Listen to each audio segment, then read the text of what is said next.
Hello बच्चों, कैसे हो। आज की इस वीडियो में आपका स्वागत है। आज का हमारा प्रश्न है 6,72 और 120 का अभाज्य गुणनखंड विधि द्वारा एचसीएफ और एलसीएम ज्ञात कीजिए। तो सबसे पहले हम इसमें 6, 12, 72 और 120 का हम अभाज्य गुणनखंड करेंगे। तो 6 का अभाज्य गुणनखंड होगा, सबसे पहली अभाज्य संख्या 2 है तो 2 तिया 6 और 3 एकम 3। इसी तरह से 72 के अभाज्य गुणनखंड करेंगे, 2 से भाग करेंगे 72 को तो 36 आएगा।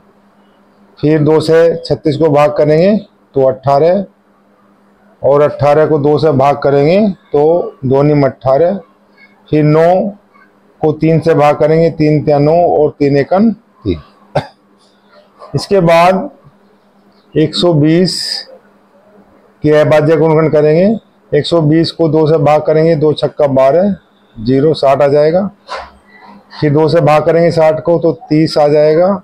30 को 2 से भाग करने पर 15, फिर 15 को 3 से भाग करने पर यहाँ 5, और 5 को 5 से भाग करेंगे तो 1 आ जाएगा। तो इस प्रकार 6 के अभाज्य गुणनखंड हो गए हमारे 2 गुना 3। इसी तरह से अब 72 के अभाज्य गुणनखंड होंगे, क्योंकि यहाँ पर 2 1 2 3 3 बार आया हुआ है तो इसे हम 2 की घात 3 लिख देंगे, और 3 2 बार है इसमें तो 3 की घात 2। इसके बाद 120 के अभाज्य गुणनखंड हो जाएंगे। 2 2 बार आया हुआ है, 3 बार आया हुआ है इसमें, तो ये हो जाएगा 2 की घात 3 गुना 3 एक बार है गुना 3, और 5 भी एक बार है। अब हम एचसीएफ निकालेंगे। तो एचसीएफ निकालते समय हम ये देखते हैं कि कॉमन गुणनखंड क्या है। जैसे इसमें 2 तीनों संख्याओं में आ रहा है, 6 में भी, 72 में भी, 120 में भी, और 2 की यहाँ एक घात है, यहाँ 3 है, यहाँ 3 है। तो हमें छोटी घात लेनी है कॉमन गुणनखंड की। तो छोटी घात होगी यहाँ पर 2 की घात 1 यानी कि 2, और अब 3 की घात 1 2 यहाँ 1, तो 3 की छोटी घात हो गई 1। 5 उभयनिष्ठ नहीं है, तो अब 2 और 3 की गुणा करेंगे तो ये हो जाएगा 6। इसके बाद में हम एलसीएम निकाल लेंगे। एलसीएम में जो कॉमन गुणनखंड होता है उसकी बड़ी घात ली जाती है। 2 की घात 1 है, 2 की घात 3, 2 की घात 3, तो यहाँ हम लेंगे 2 की घात 3। फिर 3 की घात 1, 3 की घात 2, 3 की घात 1, तो 3 की घात 2 होगा, और गुना 5। क्योंकि एलसीएम लेते समय हम जो है सभी गुणनखंडों को लेते हैं और कॉमन गुणनखंड की बड़ी घात लेते हैं। अब 2 की घात 3 हो जाएगा 8, और 3 की घात 2 9 गुना 5। अब 5 8 40, और 40 निम्मा 9 चौक 36 यानी कि 360 हो जाएगा।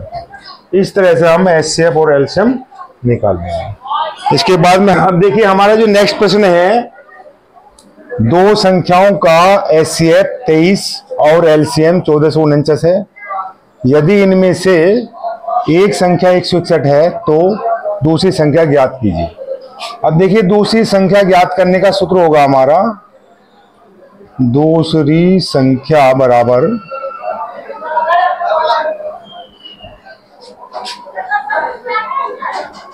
एचसीएफ गुना एलसीएम और बटे एक संख्या।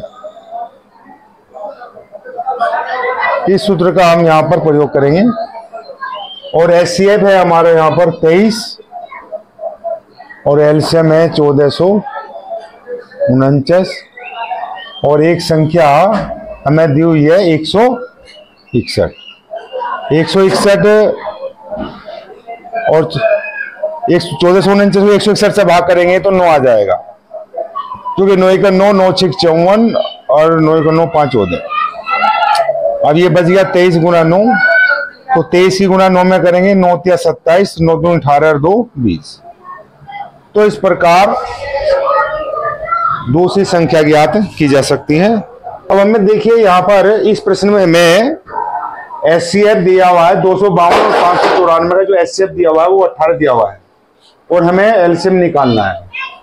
तो एलसीएम निकालने का हम यहां पर सूत्र लगा देंगे। एक संख्या गुना दूसरी संख्या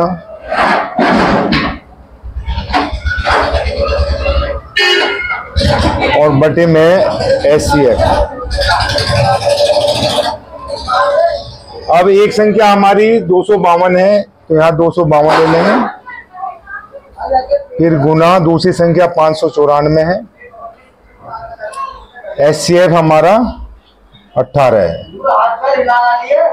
अब देखिए एचसीएफ जो है प्रत्येक संख्या को पूरा पूरा भाग कर देता है। तो 252 को यदि हम 18 से भाग करेंगे तो 18 का 18, 15 में से 8 गए 7, उतार 2, 18 चौक 72।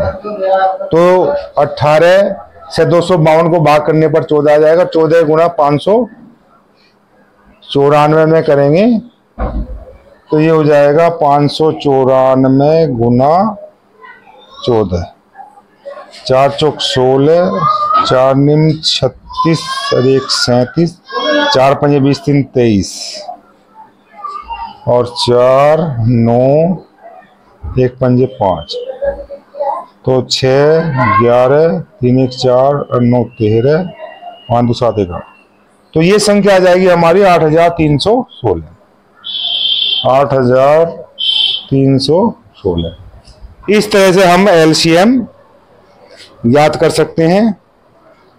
इसके बाद में एक प्रश्न है इसी तरह का है। हमें दिया हुआ है P बराबर a b की घात 2 और Q बराबर दिया हुआ है a की घात 3 b।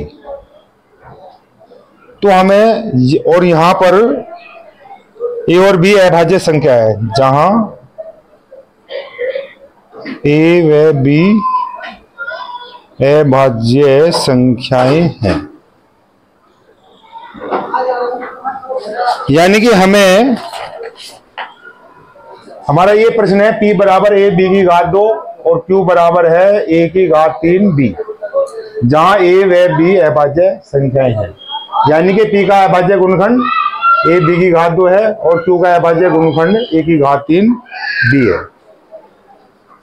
तो HCF बराबर हो जाएगा, जब हम HCF लेते हैं तो कॉमन गुणनखंड की छोटी घात लेते हैं। यहाँ a की घात 1 है तो और यहाँ a की घात 3 है, तो छोटी घात होगी हमारी a की घात 1।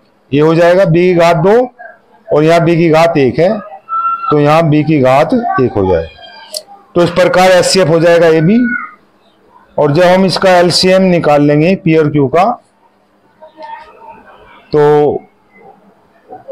ये हो जाएगा a की घात 1 a की घात 3, यानी कि कॉमन गुणनखंड की इसमें बड़ी घात लेंगे तो ये हो जाएगा a की घात 3 और b की घात 2 है यहाँ पर और यहाँ नीचे 1, तो इसमें b की घात 2। तो इस तरह से HCF और LCM निकाल सकते हैं। अगर आज की हमारी ये वीडियो आपको अच्छी लगी है तो इसे लाइक और शेयर करें। Thank you.